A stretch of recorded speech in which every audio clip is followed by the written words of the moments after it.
I've spent almost all of my professional career stopping scammers. Writing email filtering software, I see all of the scams.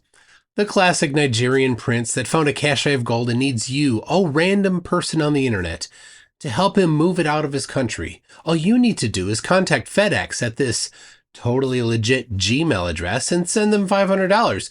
Soon you will get a chest of gold in the post. Or the email offering manly size enhancement lotion that you need to massage in by hand. Or the email spoofing the CEO to the accounts payable person saying, "Quick, buy 10 Apple Store gift cards. I need them for a business dinner tonight."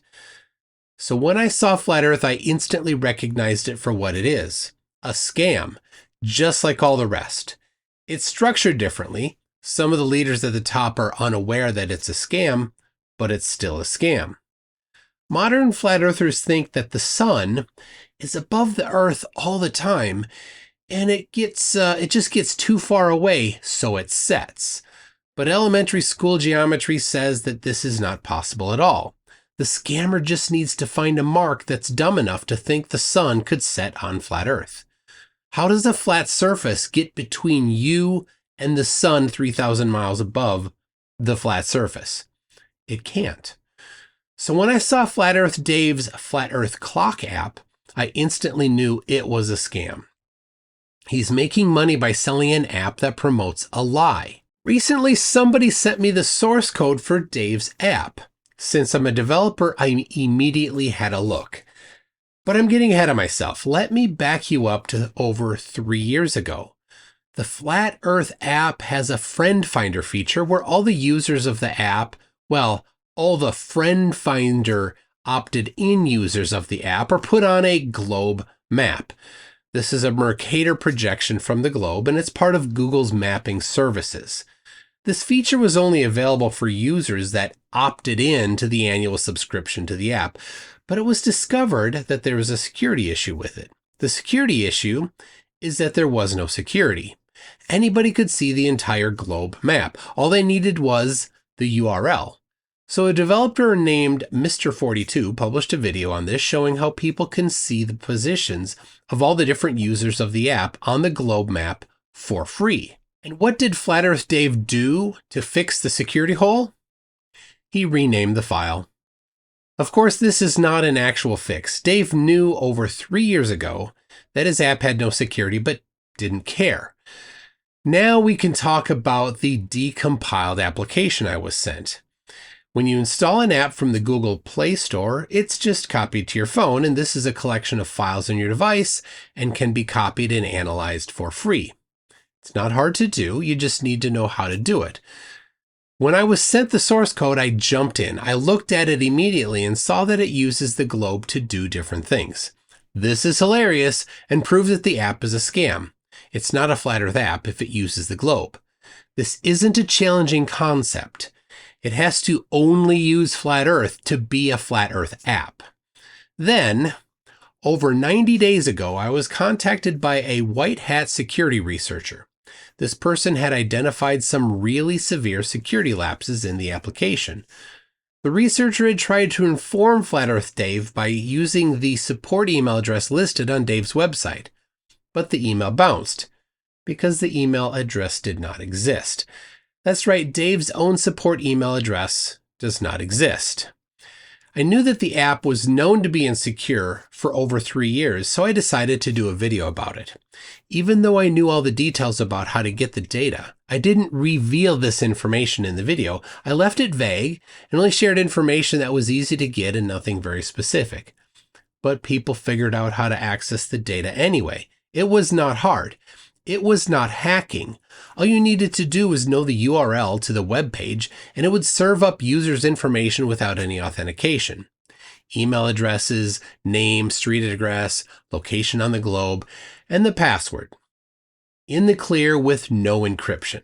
I was sent screenshots and I recognized many of these names. I don't think that Caleb, Jaron, Austin, or Robot Polisher wanted their location of their home on the globe to be published.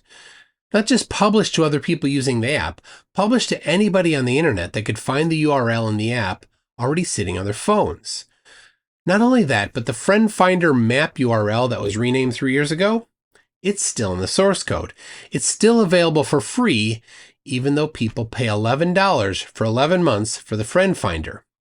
They should demand a refund. On the Google Play Store, when you look at the description for the app, it says, no data collected. But there is data collected, so this is a lie. This violates Google's terms of service and is a big problem with the GDPR rules about data privacy in the EU. More about that later. What was Dave Weiss's response? He called it fake news. He called it a nothing burger. So we did have a data leak. Some hacker got in and got into one of our APIs and was able to extract everyone's data, the data that they're already sharing with every other user. However, they did get their passwords. So what we did is we changed everyone's password and we blocked the data leak. And we're actually just finishing up. We're going to have a new version of the app out, maybe even later today. And the whole thing is gone. It's a nothing burger that the anti-flat earth trolls are just freaking out. Oh my God, data leaks, right? This is information that they're sharing with everybody already, right? So you didn't even need to crack the app. You just needed to jump on the Friend Finder and you could find all that information yourself. But you did told that it also shared the password? It shared. So the password is supposed to be a unique password for the app, right? So you just put a random password in there. Now, some people may be stupid enough to use their email password, their banking password. Who the hell knows if they use the same password everywhere else? That's a problem. So we changed it and we informed everybody, hey, if you do use, which is probably a fraction of 1% of the people might have done that, to just go and change it. He said they had a minor API issue that revealed some user data for just 100 users. He said it was corrected and secured. Some user data? It was every piece of data that Dave had for every one of those 100 users. But that wasn't the only leak. That was just the super easy, zero effort, one-click URL dump. Every single user on the system still had all their data still completely available through different vulnerabilities. Dave is even lying when he says that it's information you already are volunteering. Even if you don't opt into the Friend Finder, your location is tracked constantly. It's tied to your name and email address without your knowledge or consent. The information leaked was so bad that some of Dave's users did not feel safe in their own home and became quite concerned and legitimately scared they could be targeted, threatened their physical safety. And these were Dave's inner circle. If Dave had that sort of regard for his friends, how much less would he care for a faceless drudgeon who paid for his app? Yes, if there were such a thing as a drudgeon, that is what would be to them. Dave's friend Austin Whitsitt claimed he had a crypto account hacked. Was this because Austin reused a password, ignoring the advice of security expert Weiss? The password is supposed to be a unique password for the app, right? So you just put a random password in there. Now, some people may be stupid enough to use their email password, their banking password. Who the hell knows if they use the same password everywhere else? That's a problem. Instead of taking responsibility and working to fix it, Dave went on the offensive and started a cover-up. He sent a notification to all the users of his app blaming others for the problem, lying by claiming that all 200,000 users were not affected. They were affected, every one of them. Then he ironically ended his post with, "Truth wins in the end." So many lies. You may be asking yourself, does he really have 200,000 users? No, he does not. That's a lie too. So I decided back then that I was going to do a live stream covering in more detail the problems that he had in his application. I invited him to come on live and defend himself. But instead he sent me this cease and desist email. But don't worry, I wasn't making any false statements. Everything I'm saying is true. The data was unprotected. Dave's app is insecure. All 200,000, not quite, users are affected. The next day online, somebody asked him if his app was still leaking data. He called it fake news, while people on X were confirming that his app was still leaking data. His response? Another post to all his users in the app. Again, blaming others instead of himself. Interestingly, he says that everybody's password was changed. but that your account will still work if you don't update your password. We found out later that the reason why users could still access the app, even though they didn't update their password, is because the app doesn't properly verify passwords. It looks at user ID and device IDs. It's so much worse than any of us thought was possible. I've never seen anything with such miserable, terrible, horrible security than this. This means that in the app, all you need to know is somebody else's user ID or device ID, and you can impersonate them. You could send messages to other users in the system as that person. You could read their personal messages that other users sent to them. You could impersonate anybody within the system that you want. Bad actors could impersonate any user in the system. They could even log in as Dave Weiss and send messages to any other users, not through hacking, just by knowing Dave's user ID or device ID. But don't worry, that was 90 days ago. Dave totally fixed that, right? Well, he patched one vector, but it's still totally insecure. What did Dave do to update the app? He put it behind Cloudflare. This doesn't really add security, but can prevent denial of service attacks. This protects Dave's app, not the user's data. He changed the domain name. He made nominal changes to the names of the API calls. But none of these improve the security. That should tell everyone where Dave's priorities are. His actions tell us he wants to be able to insecurely handle users' data. He just wants to hide it from onlookers. Ironically, Dave told his users that he has the A-team on it. It's the A-team. Bodie, Doyle, Tiger, the jewelry man, the whole lot of them. It's been over 90 days since Dave was first informed, and following best practices, we waited 90 days before going public. And it's been over 90 days. We are going public. But who are we? We are GlobeSec, a collection of software developers and InfoSec professionals investigating privacy and security risks in web and mobile apps developed by flat earthers. We're not associated with or working for these app developers. Our primary objective is to ensure that users' data remains safe from malicious actors, regardless of the user's beliefs. To clarify my role, I have not personally done any of this decompilation, exploit research, or data exfiltration myself. I have not run any of the scripts that we are publishing. I have not exploited any of the API endpoints. I have run the stock app on my phone, including during a live stream while in Antarctica, showing that the entire app is 100% wrong about the shape of the Earth. Hey, Dave, your app's wrong. Your app's wrong, Dave. It's got the sun there. Oh. And we're over here. We're here. Oh boy. We're here. It's got the sun there. It's wrong, Dave. Oh. How embarrassing.